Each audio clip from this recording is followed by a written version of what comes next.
Value can usually be traced back to scarcity. The less there is of something or the components of that thing, the more that thing is usually worth.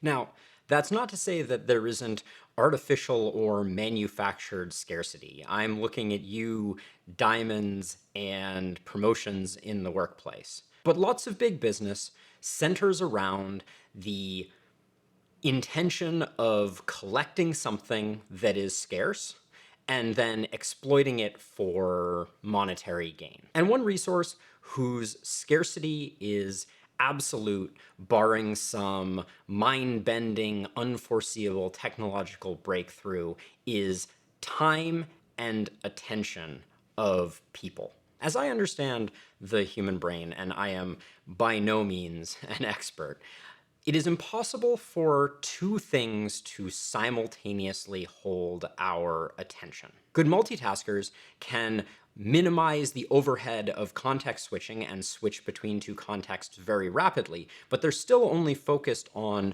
one thing at a time. They're not writing a concerto at the same time that they are writing a novel. When I tried to think about examples of true split attention, they almost always boiled down to what I would describe as muscle memory or subconscious. I am capable of reading a book while walking. I am capable of juggling while dictating a novel, but one of those things is predominantly muscle memory or something that I have kind of internalized subconsciously, and the actual attention is only being devoted to one of those two tasks. All of this is to say that per capita, there is a fixed amount of attention in the world, and as with any resource of scarcity, big business is going to try to find ways to collect, harness, and exploit it for their benefit. This is by no means a new concept. The blacksmith in medieval times who hung a sign outside of his shop recognized the value of others' attention to their business. Newspapers benefited from attention in the form of ads, and that's why many newspapers kept getting larger and larger, longer and longer, because the longer it took to read and the more pages there were, the more ad space existed within that publication and the more attention they were collecting from people. Radio and TV further innovated on this idea by being available 24/7. They were constantly putting media out and interlacing it with ads so that at any moment on your commute or sitting in your living room, you could just turn it on, zone out, and donate your attention to their advertisers' cause. Over time, radio and TV got better and better at estimating their audience size so that they could charge an even greater premium for quality content. The audience of Saturday Night Live was a known quantity, and so ads shown during it had a certain value. The challenge with all of the previously described media is delivery. None of them were truly ubiquitous. The TV was not something you could carry with you. Portable TVs were awful.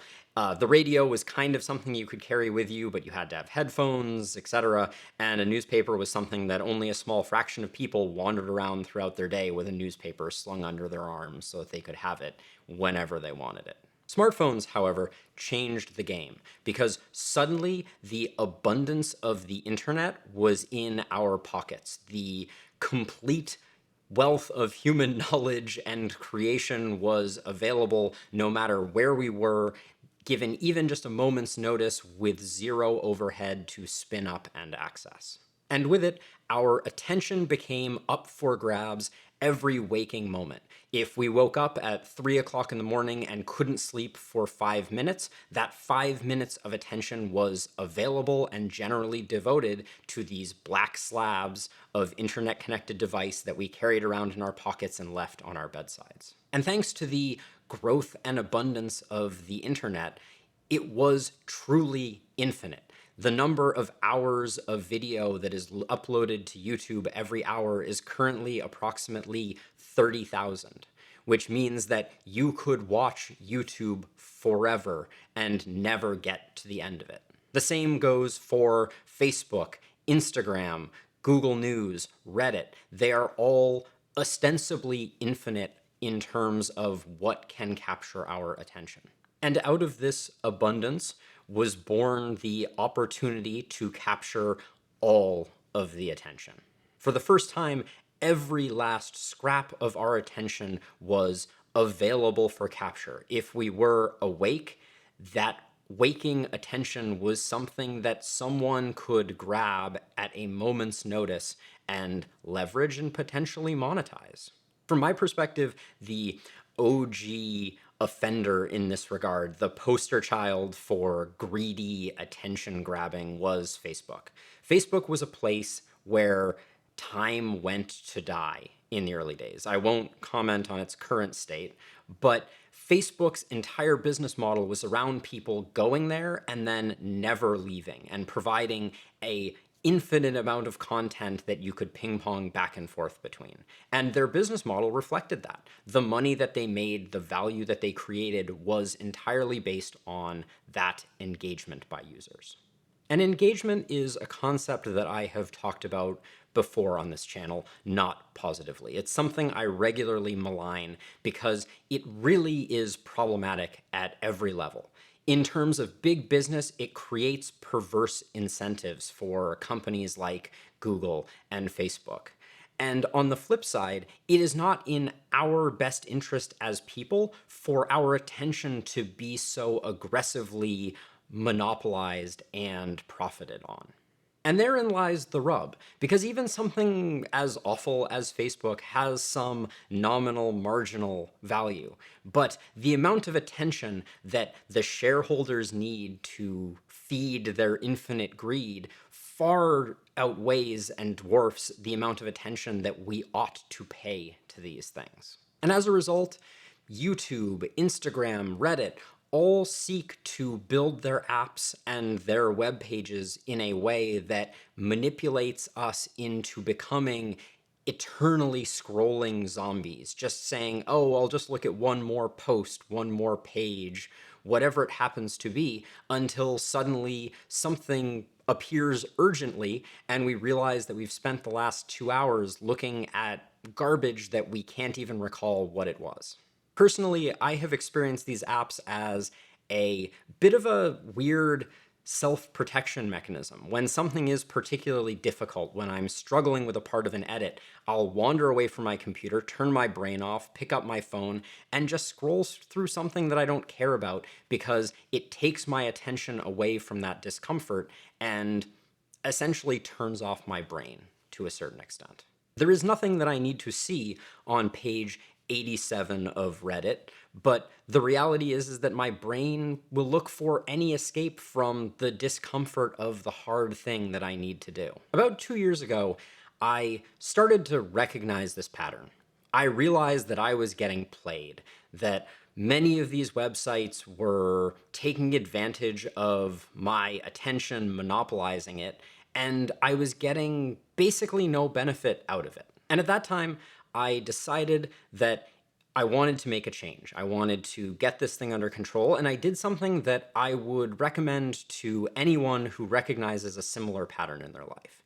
If you are someone who recognizes that you waste time in particular places, I would recommend a feature called Digital Wellbeing. It's available on Android and on iPhones.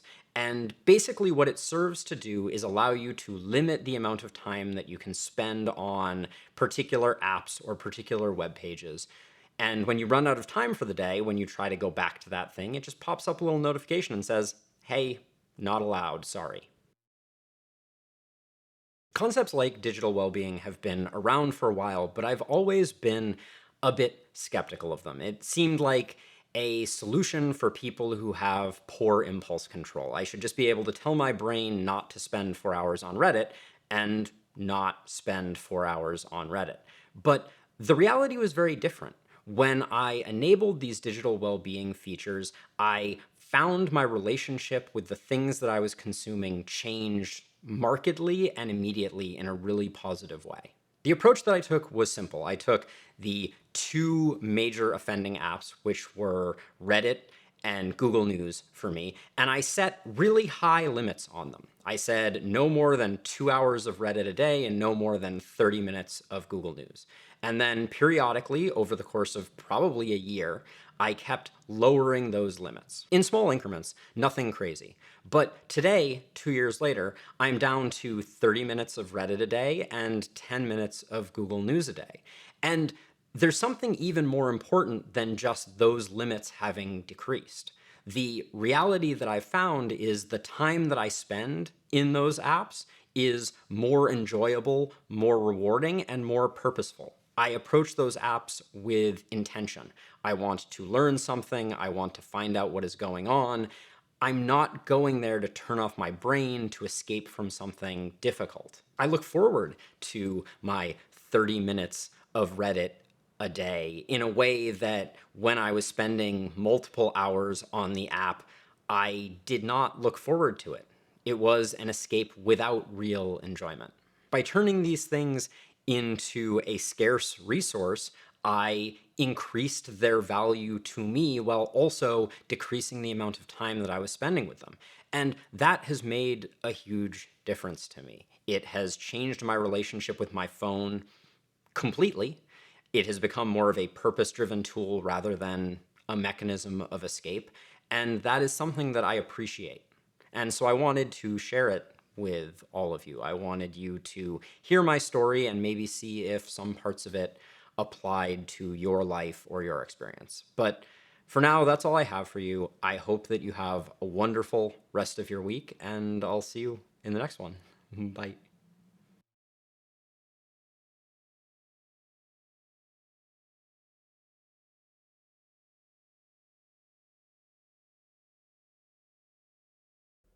Not a potamus.